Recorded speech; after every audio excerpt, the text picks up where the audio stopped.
Inkino mitondratsika makany amin'ny tontolo politika manamafy ny tokony ametrahana ny fototra demokratika eto amin'ny firenena sy tokony iverenana amin'ny rafitra ny lalam-panorenana ny antoko-teza izay tarindra matoa antara Andriamandranto araka ny fanazavana izay netiny ity mpanao politika ity moa dia tsy misy afa-tsy ny fifidianana mirindra demokratika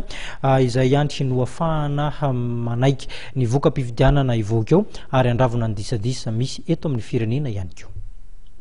Manamafy ny tokony ametrahana ny fototra demokratika eto amin'ny firenena sy ny tokony iverenana amin'ny rafitra manaraka ny lalam-panorenana ny antoko-teza izay taria Andriamatoa iantara Andriamandranto. Araka ny fanazavan'ity mpanao politika ity dia tsy misy afa-tsy izay ny lalana ahafahana manatanteraka fifidianana mirindra demokratika ary tsy isiany ny fifandirana ao aorian'ny fifidianana. Fifidianana loatra ny hoe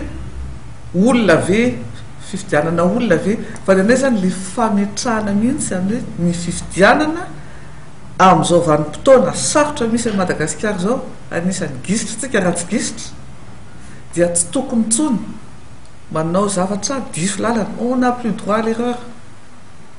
fa tsy maintsy tokony rosa amin'ny fifidianana tokony mipetraka dia miresaka foana zay hoe zany refondation de la république zany midika fa tokony jerena ny code électoral tokony jerena ny loi sur les partis maro zany izay hitanay tamin'ity vanim-potoana ity natao ankamehana dia izay foana ny joroana tena zany aloha atreto le fepetra irosona ny fifidianana raha ara teknika mety ho feno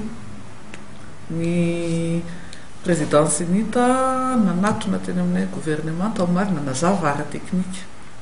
mety azo atao hoe tanteraka ihany angamba fa ny ara politique zany hoe problème de fond any fifidianana io no hitanay mbola tsy tafapetraka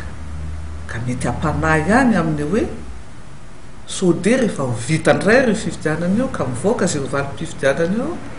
sao dia mbola iskirizy ihany ray mihoatra an'izay efa leo mbonanana zany zay zany maniry hoe rehefa isy fifidianana dia ekeny rehetra tena demokratika tokoa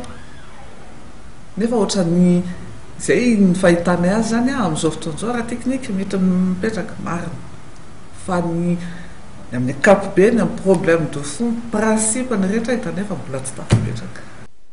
Mikasika amin'ny fandraisana anjarany Ankolahy Ravalomanana ao amin'ny fifidianana dia laza ny antoko-teza fa tsy mametraka olana ho azy ireo izany saingy ny fomba sy ny lalàna entina amin'ny fifidianana ny tsy mitovy hoy antara Andriamandranto. Ny antoko-teza izay hamoaka fanambarana ofisialy amin'ity herinandro ity mikasika ny raharaham-pirenena.